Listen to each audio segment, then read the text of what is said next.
Good morning, everyone. As a designer, I think our role is to define and create culture. And at its best, we think that design can define human progress and really help drive the experience that people have with one another and with companies forward. Our company 8 was founded as an experience design firm and has worked with many respected companies, best known for the work with Apple, but have been working in this process for a number of years. And so we were invited into this conversation to look at the intersection of how business and the thoughts and processes we bring to commercial endeavors can connect with government and ultimately can play a role in creating better human outcomes. To me, great leaders create great experience. And one of the key things that we found with people, Steve Jobs, Richard Branson, people who are respected in successful business, is that they focus on creating great experience. And I believe you can also attribute design success to government as well as political leaders. Design can change the way that people think, feel, and do things. And ultimately, government, in its greatest potential, can probably have the greatest impact in changing people's lives. So the definition of government, according to Wikipedia, says that it's a collective will to define the way to live. If I apply this thought to experience design, I would say that government is an expression of a core set of values that people experience.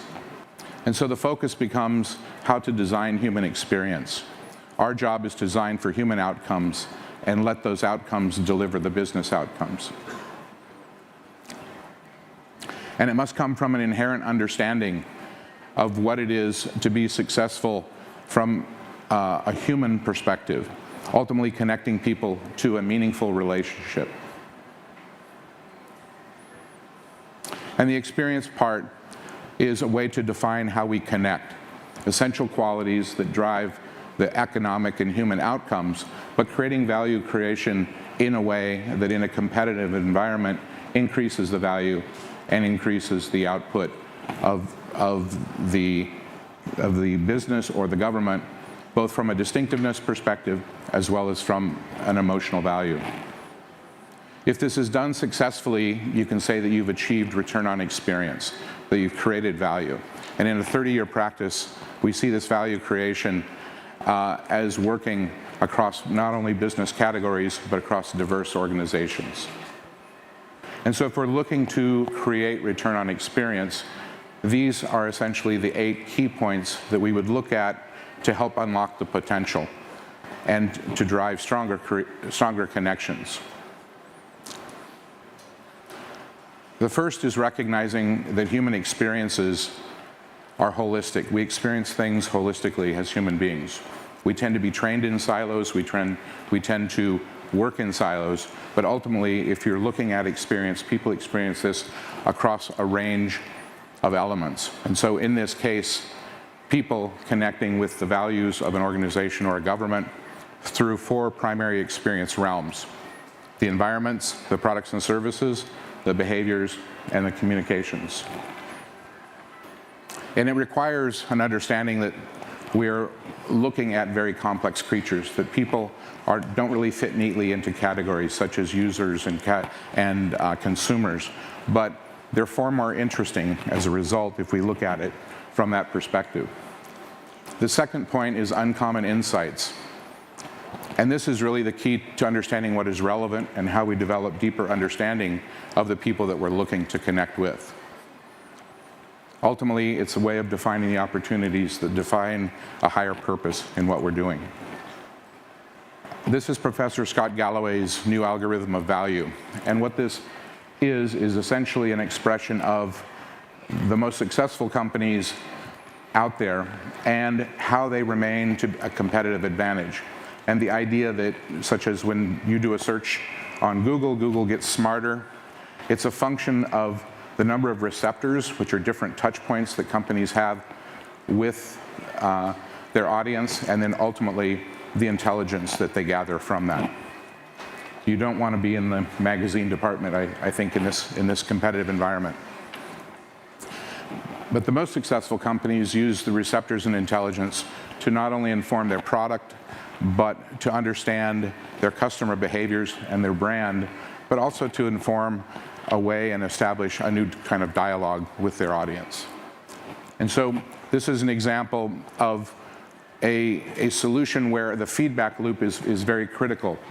What we found is there's a shift today from a mono-channel, from a omni-channel strategy, with many retailers and people are talking about, to now a more mono-channel strategy. The idea that we are all present physically and digitally simultaneously. And it's more important when we look at younger generations, particularly Gen Z, who are digital natives, who have grown up with technology. We ultimately have the ability to connect with them simultaneously, both physically and digitally, in a much more powerful way than when we think of them as separate channels. And the example here for Xiaomi in China is the idea that by creating a stronger connection, both physically and digitally together, we're able to 10x the experience and the value performance of the business, but 100x the receptors and intelligence that is derived from those interactions. The third point, not many consultants will tell you, beware of best practices is something that we always look at, because when you're thinking about experience, it's essential to understand that it's what differentiates you as opposed to what makes you similar to others that's a key opportunity. And so most companies look at best practices to improve operations or to improve efficiency, and that's fine. But it may be misplaced when you're looking for a competitive edge from an experience standpoint. And when we look at these competitive edges, it's really about defining that distinctiveness, what it is that makes you different. The research shows that 80% of CEOs believe their product is differentiated, and only 8% of customers agree. This is a remarkable statistic when you think about it. And the reason is most CEOs will work very hard to create a differentiated product, but ultimately deliver it in the same way as their competitors. So when they look at their peers, they deliver the experience the same way as their peers. And ultimately, it commoditizes what you're offering. And the same is true in any type of service or public engagement. The fourth point is about empathy. And it's not just important in design, but it's ultimately one of the fundamental qualities that helps make us successful in any type of human interaction. It's ultimately able to create deeper understanding and more meaningful connections. In this case, a new way of thinking about adding sports fields to Bangkok, where people decided that the one thing that they couldn't do was change the world around them, so they inserted these football fields into very odd-shaped and unique types of applications. Ultimately, the human outcomes lead to business outcomes, but the key metric in this research is on the far right-hand side, which is really looking at the value that's created from an emotional perspective when you create a positive emotional engagement and the participation that you get as a result. Ultimately, 6 times more likely to engage or purchase, 12 times more likely to recommend the company, become advocates for the company, and 5 times more likely to forgive you if you make a mistake. The fifth point is about word of mouth. And McKinsey research says that 50% of purchases are the result of word of mouth, but 80% of word of mouth comes from direct experience. So if you're not looking at designing the experience, you're probably leaving value on the table as a result. Nike leveraged the situation in America with Colin Kaepernick protesting the treatment of black people in the country by kneeling during the football games. At a certain point, the issue became very heated in America, and Nike decided to make a statement by launching the 30th anniversary of Just Do It by featuring Colin Kaepernick, and the idea of standing for something that you believe in, and ultimately it means giving up everything as a result. The business outcome for Nike was running now at $163.5 million worth of media coverage, They received $43 million worth of media coverage in the first 24 hours of the launch of the campaign, and increased year-on-year sales of their products 31% as a result of stating what they stand for and then standing for what they say. The sixth point is risk and taking risk. I always use Apple as an example here. The night before we opened the first store, Steve was sitting on one of the tables, and he asked us what happens if nobody comes tomorrow. And at that moment, we were a little shocked, but we were also concerned because it was something that he had some reservations about. And in a big part, it was due to the fact that there were many people who were essentially saying that this concept, this idea would be a failure. And ultimately, because there was no precedent for it. The fact that there was no precedent made it risky. Because it was risky, you shouldn't do it. And ultimately, it comes down to maybe a different way of looking at it. The next 10 years later, Bloomberg wrote a much better article. We were doing $36,000 a square foot in sales. But the real risk for Apple wasn't spending a few $1 million on developing their retail program. The real risk would have been listening to the pundits and not doing anything. So the idea of not trying something is just as risky as trying something and failing. Ultimately, then the shift to the first trillion-dollar company, and probably one of the greatest impact in terms of the experience with the Apple company. The end result was driving passion, loyalty, and creating advocacy. Much of the success of the program came from the advocacy that was created with people. So understanding the human interaction and being able to create a core belief around that. And the seventh point is irrational loyalty. And ultimately, we look at things where we can help define things that sort of defy your normal or rational understanding and be able to build on that. How do you create an experience that is sticky? You need to build deeper connections, but also get other people to become your advocates.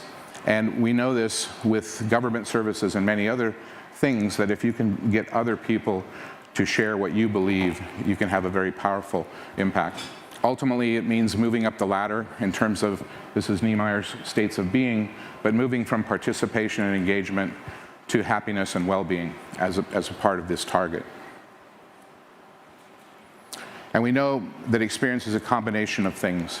Ultimately, these combination of things that lead to better experience. As with companies, nations have KPIs and that others use to quantify your success. And ultimately, we believe this better human outcomes will lead to return on experience. And the eighth point, return on experience, we believe is always better return on investment. That the focus on experience ultimately is delivering better investment in terms of your activities. Singapore is 50 years old. Many countries, both large and small, look at Singapore as their best practices as well as new ideas.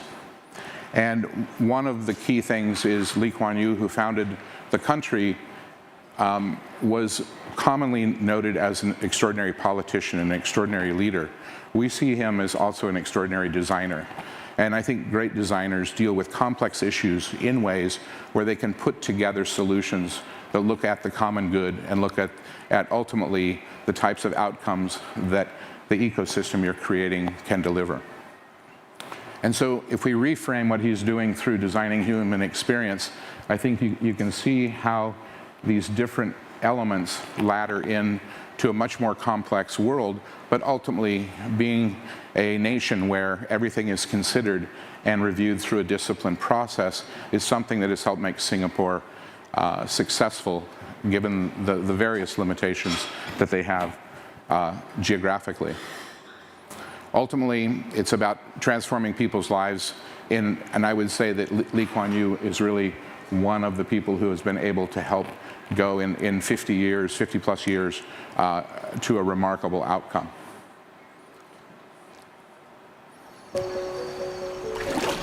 They said we have nothing. No land, no hope. Every time we look back on this moment when we signed this agreement with severed Singapore from Malaysia, it will be a moment of anguish. They said we couldn't survive. They said we have no labor, no skill, no infrastructure. Create the world's best airline? They said no way. Change the face of transport across Asia? They said don't even try. Turn the city into a nighttime racetrack? Engineer a plaster that heals artery walls? That's awesome. A billion-dollar brand for gamers? Lead the world in martial arts? They said it was impossible.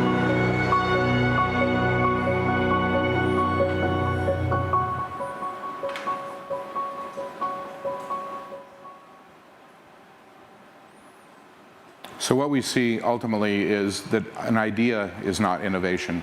Innovation comes from adoption. And through adoption is one of the only ways that you can really demonstrate success. And what that means, in order to achieve adoption, that design has to be a very critical part of that conversation. How you do something matters. Google's greatest innovation is a rectangle. The fact that they simplified the entire experience to a rectangle is what makes them different from the many other search engines that preceded them. But the idea that how you design something will drive loyalty and will drive preference, and ultimately will drive successful solutions, provided it's considered through the lens of experience. And we've seen over the years that there's a consistency. Many of the clients that we have, many of the people that we've worked with, the consistency is that ultimately people who have made things that matter become ingrained in our culture, in our imagination. And it's the focus on the value of the experience, what really makes people connect with their products or their services. And so ultimately, if we think of this experience design in the context of government, the future way to create value, in our view, is to focus on better human experience. Thank you.